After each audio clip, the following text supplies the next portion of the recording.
Hello, everybody, and welcome to the podcast Aftersight, where we share stories that show that there really is life after sight. I am your host, Penn Street, and today we have a really wonderful guest, Ellie White.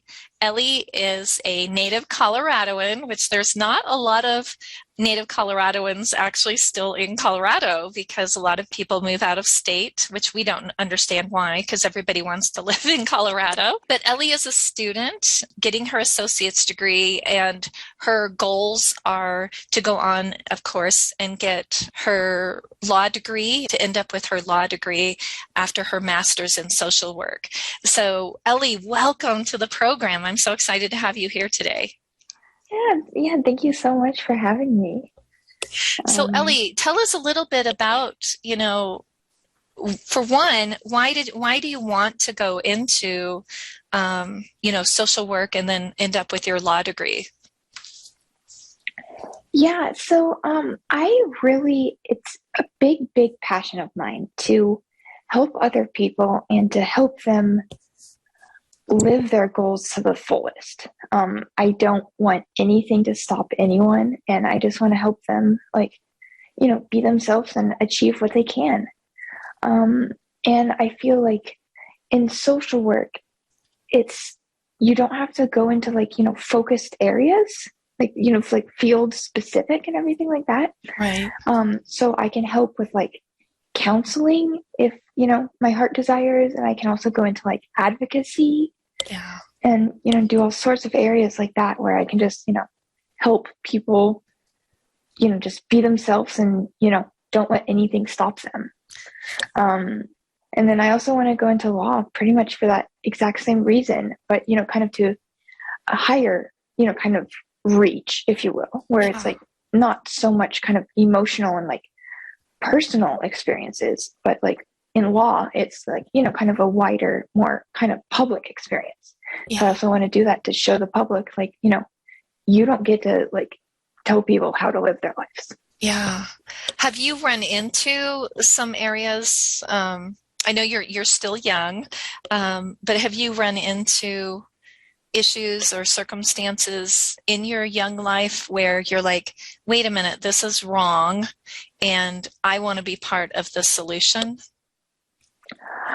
Yeah, I mean, I haven't had any direct experiences like that, but I have helped with, things even in legislation. I've helped with the bill that the NFB is working on, the Medical Device Accessibility Act, because I have type 1 diabetes,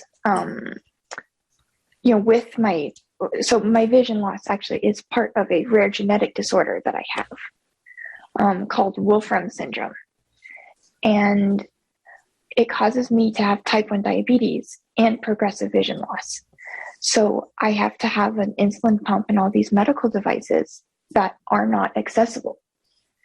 So I'm just really helping take part in that, because I'm like, that's not okay. I don't, I'm not able to, take care of myself on my own. Right. I want to be able to be an independent individual. Wow, that I had never thought about that. My youngest daughter has type 1 diabetes. She was diagnosed as a teenager, and she could see. So pretty quickly she was able to distribute her medication and also pay attention to her numbers on her own, because she could see. It never crossed my mind that, oh my gosh, what if she couldn't see? How would she do this? And that, just bluntly, that stinks that here we are in 2022, and that is not a given, that those things aren't accessible. Exactly. Some companies have made it, partly accessible, but still I need to rely on other people to, take control of the device that controls my life. Wow. Yeah. So were you born with type 1 diabetes?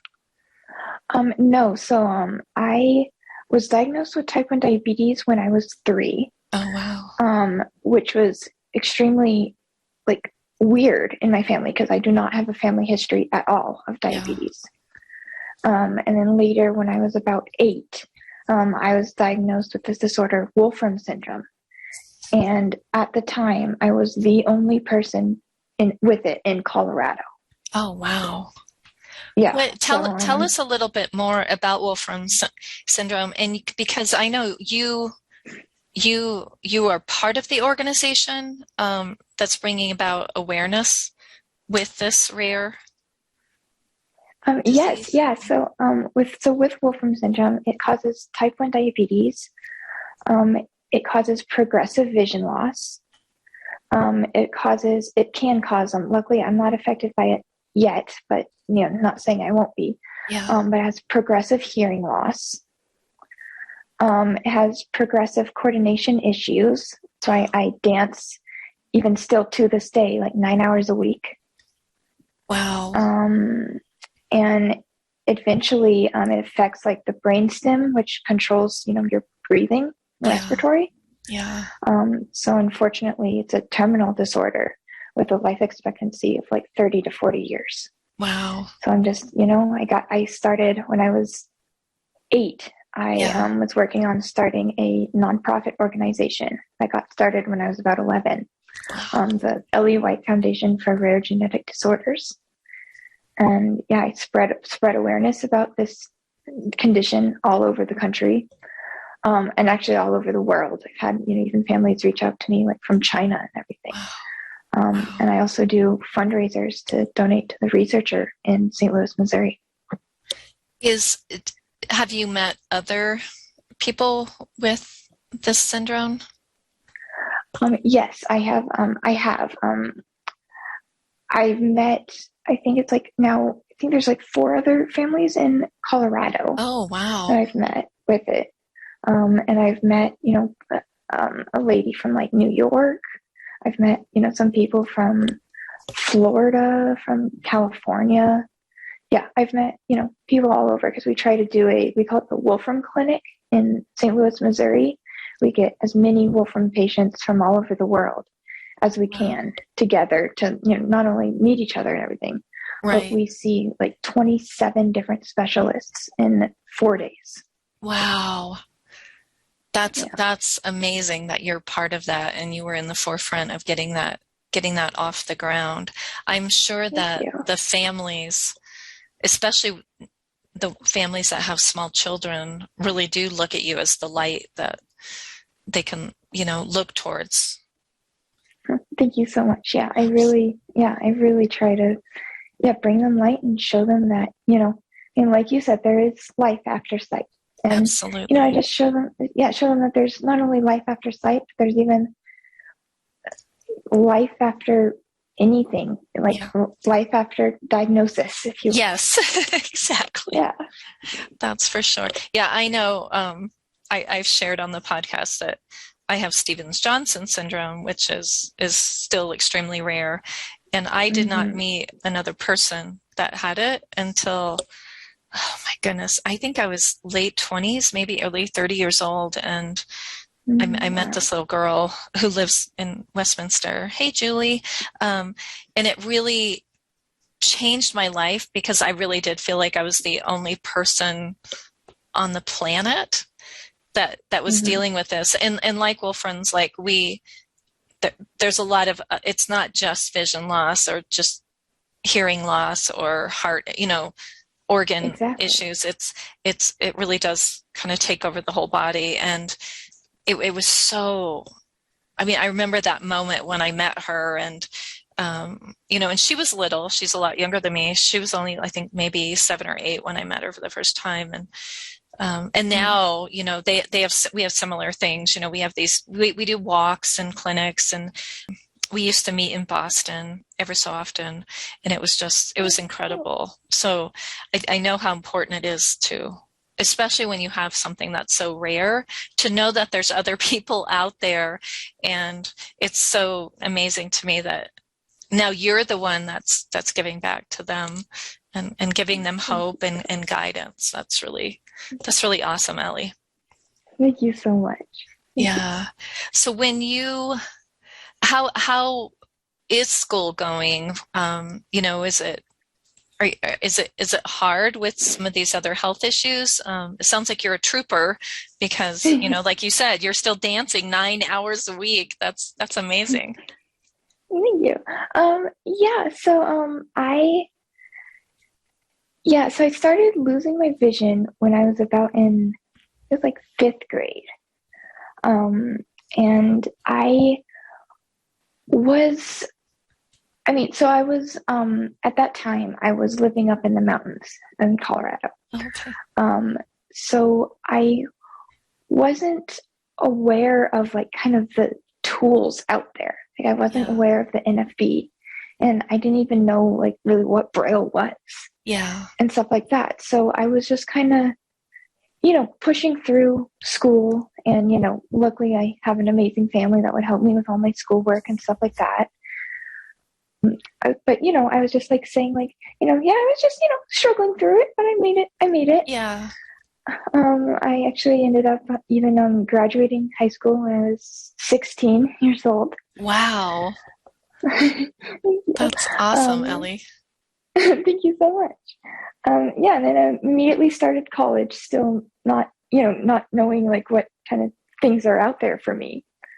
I did 2 years of college, and then COVID happened. Oh, yeah. And my school went completely online.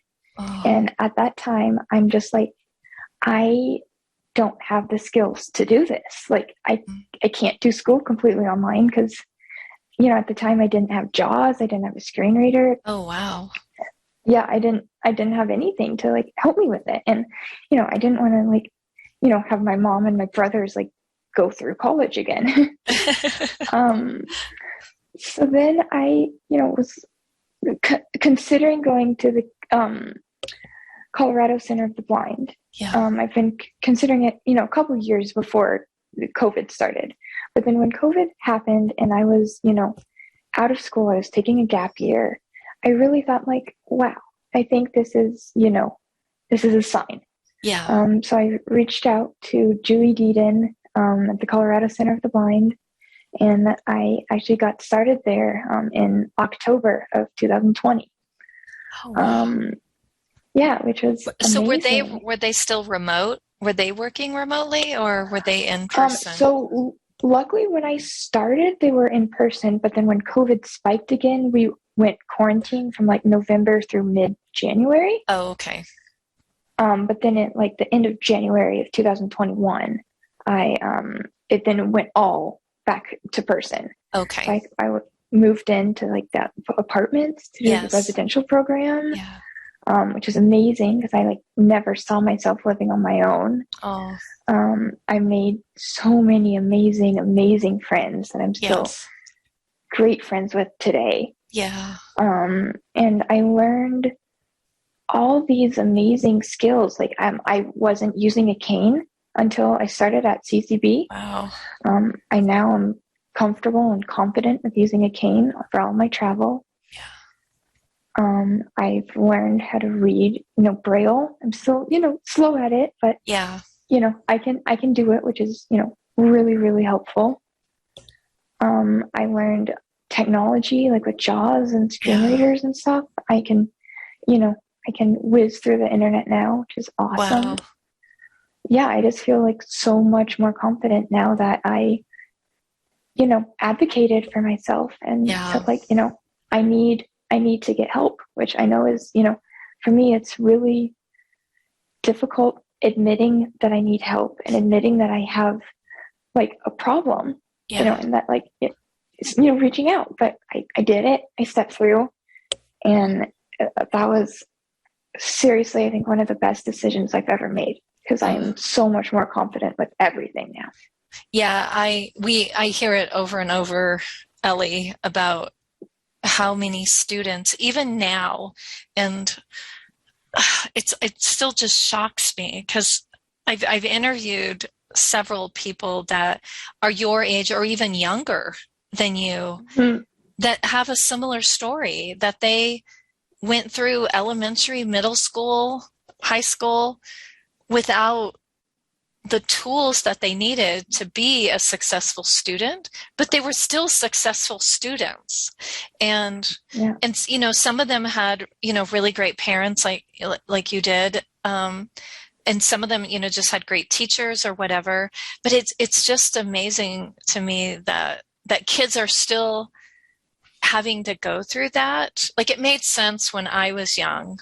So, I mean, it didn't make sense back then either, but now it really shouldn't happen that way. Like, it's just shocking to me in the United States of America in 2022 that kids are still struggling, that, you know, they're not getting the technology, they're not getting the training and the resources they need in our public school systems. And like you said, you know, then suddenly somebody opens a door for them into this training and this access to all these tools and resources. It's like their life explodes, right? Because they were doing it great while they were struggling and it was hard.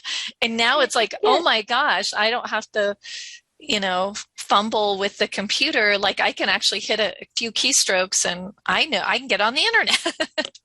So exactly. Yeah, no. And that's a big thing too. I'm trying to, you know, help, you know, volunteer with, you know, the staff at CCB when they do, like, you know, their youth, like teenage group activities. Yeah. To help encourage them, you know, that, like, you know, how they are is okay. Yeah. And is great. But then there's more that you can learn. And, like, to get them to try out the ITP program and to get them to, you know, do what they can and not hide away from it. Because, you know, imagine, like, it's exactly like what I grew up with. It's like, yeah, I thought I was successful and I thought it was great and everything, but now look at me, kind of a thing. Yeah, exactly. So with your, do you think like, what is the solution? Like, how, and I do know rural communities struggle more than, you know, like Denver, the Front Range schools, because they don't have, you know, the programs and the teachers out in the rural areas as much. But what is the solution? Like, or is there a solution? Like, how can we get these tools and training into the kids' hands earlier? Yeah, I mean, I've been, you know, pondering that idea for a while, because I mean, of course, if, you know, like, the kid or the family had, like, advocacy skills, like, they can, you know, advocate for themselves and, you know, say, you know, this is my problem, it's not working out, you know, what do I do next, kind of a thing. Yeah. But yeah, I feel like the school districts also should, like, open these ideas more than just, oh, hey, you know, learning Braille is an option, do you want to do it?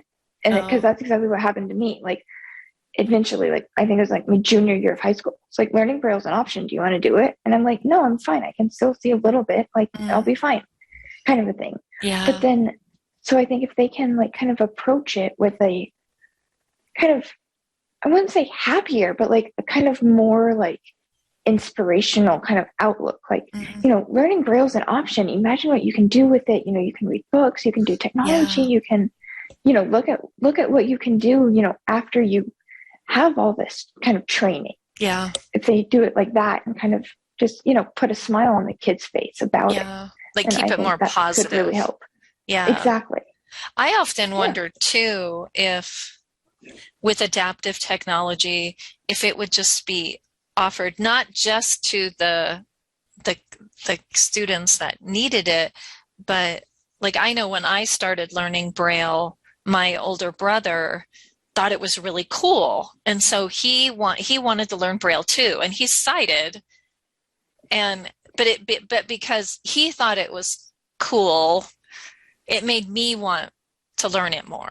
So I wonder if, like, if they offered, like, Braille as a class, like, not just for the sighted, you know, the non-sighted kids.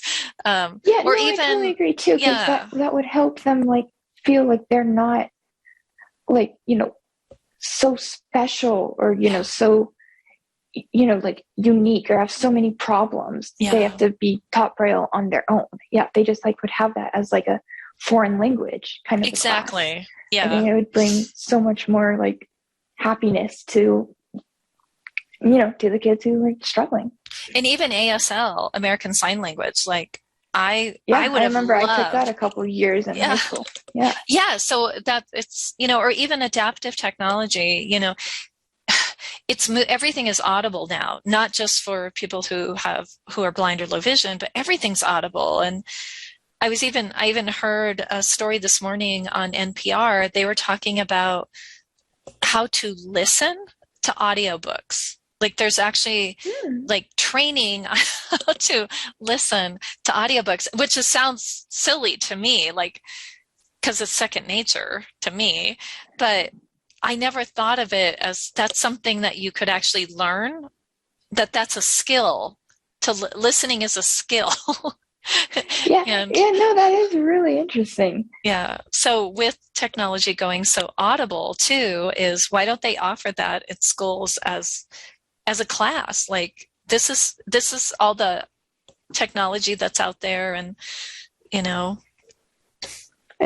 Yeah, exactly. Like, I mean, and I have the same thing that you said, like with your brother with Braille.